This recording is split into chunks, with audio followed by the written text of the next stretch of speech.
Hey guys, we're back out in the garden on an overcast September day. It looks like it's going to clear up maybe in the afternoon. It is Saturday, September 10th. We didn't post anything last week. Getting everybody ready for back to school here in Ontario is pretty busy for us. Increases everybody's workload quite a bit.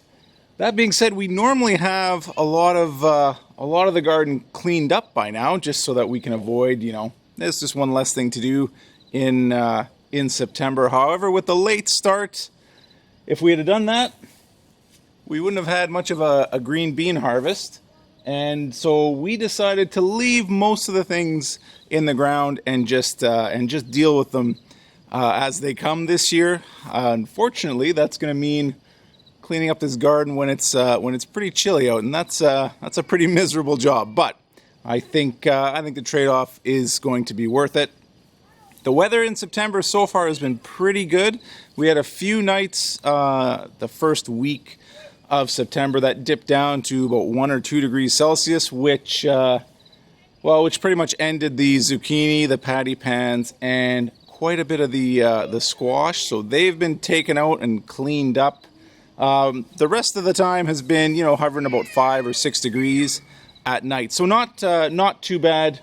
And, we're just going to give everything a little bit of a chance to produce their final lot for the season. Today we are going to be harvesting the green beans. What else? Taking these plants out, took the tractor out to make life a little bit more easy for us. And then I'm going to venture into that tomato patch and see what we can find. So a little bit of work to do today. Let's get started.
Yum.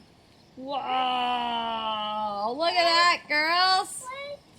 Guys, look!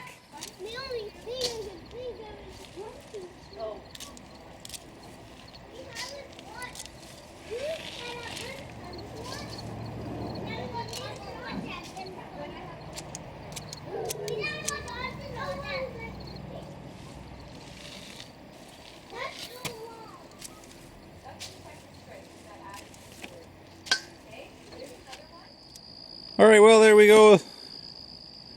Beans, pole beans, clear it out. Pretty good harvest. The late planting of butternut squash got hit by the frost. It wasn't really a frost. Like I said, it went down to about 1 or 2 degrees C, but still didn't make it. So, we'll leave them in, see what happens. But I am not expecting much. Cucamelons, well, still growing like crazy and producing lots of cucamelons. They're really good. Pickling cucumbers, we may get one more harvest, but for the most part, they are finished. Slicing cucumbers really didn't perform very well at all this year. And our last round of lettuce will, if the weather holds out in September, we'll get a few more heads. Those romaines will be coming out, probably today or next week. Beets, again, we are going to leave them in as long as possible and somehow find the time to pickle them all. But looking pretty good. We should get a good harvest. Again, it's we just had a whole bunch of rain. Weather for this week is supposed to be nice and sunny, so they should be putting on a lot of weight. Our champion beet. We'll see how the rest of them look. Carrots, the dill is done. Carrots are well, we're just leaving them in again. See what we get. Peppers, lots of jalapenos on. Some of them are just starting to turn green. They're slowing down a lot with these cold nights, but we're gonna let the jalapenos do their thing, do a big harvest, and then pickle them when they're all ready. The red knights have been they've been good producers, but a lot of them have been attacked by the bugs. So unfortunately, I don't know. We didn't cover them this year. I was always under the impression that the only thing that got these things was deer from our previous year's experience, but apparently they are the bugs like them as well. So next year they will be completely covered, but we are going to grow the same red knights. These things are gigantic. They're huge peppers. I've never grown peppers this big before. They are absolutely massive. The ones that survive are just huge, and we've been picking them as green peppers too. They are, like I said, they're huge. So happy with the plant. Change up our mode a little bit for next year. Savoys are doing well. Oh, got one there that's just huge. The biggest one, the biggest Savoy we've ever harvested out of this garden. The melons are actually doing quite well. The long September has enabled them to. They're not large, but they ripen up quite well. So next year, I think we are going to once and for all abandon the watermelon. They just they're too much. They're just too finicky. The odds that they work are so small that it's just not worth putting them in. But cantaloupe and honeydew, we're definitely going to continue with. Hopefully plant them a little bit earlier, give them a little bit more of a head start, and see what we get next year.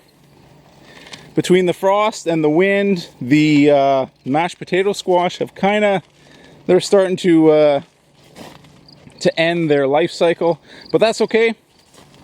Tons and tons of smashed potato squash. Everywhere you look, there are a ton of these squash. And like I said, these are a great tasting. I would recommend anybody who likes mashed potatoes and is looking for an alternative to grow these. It is it's uncanny how close they taste. They're pretty rare. I don't see them in the supermarkets very often, if at all. So it's something that's really nice to grow. Our fall indicator, blueberries, always the first plant to change color, changes bright red when the first hint of cold temperatures show up. These are your fall early warning system, unfortunately.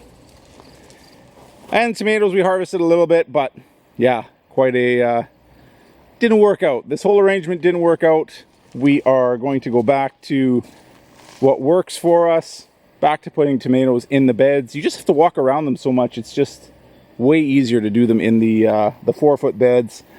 These 12-foot beds will be squash and peas, beans. The strawberry bed is fully populated. Took the runners, transplanted them out, and we should get a full bed producing next year. Kind of see them there, actually still spitting out the odd strawberry, so the kids will come out and they'll be happy to clean those up. And the kale and Swiss chard are still producing. We haven't harvested them in a couple weeks, and as you saw, took a huge bowl of kale and Swiss chard out. Cucamelons, really good. So of the plants that have finished, we did do a preliminary tally of how much we actually harvested from this garden. So in total for this year, we took 10 pounds of asparagus, 14.5 pounds of snap peas, 20 pounds of cauliflower, which compared to previous years is, well, we didn't get any on previous years. So that was definitely a success.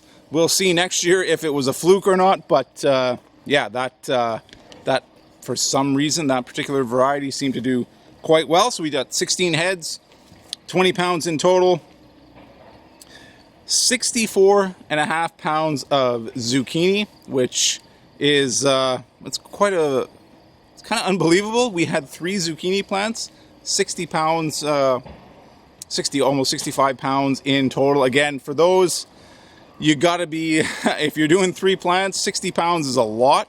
So we tend to make noodles out of them and freeze them as much as possible. 22 pounds of patty pans out of, I think it was either 3 or 4 plants. I have to check back. Not as productive, but it's still nice to have that variety for those, for that vegetable. Those we usually just grill them or fry them. They're really good. 35 pounds of the regular cabbage, which was 11 heads. A lot of cabbage we will pickle, and then as the winter progresses, just fry it up. It's really good. 19 pounds of broccoli, 15 heads of broccoli. Most of that is blanched and frozen. Similar with the cauliflower. 20 pounds of cauliflower is quite a few bags that are blanched and frozen. And the sun is finally coming out. So that's it for us. Do a little bit more cleanup, and I'll see you next week.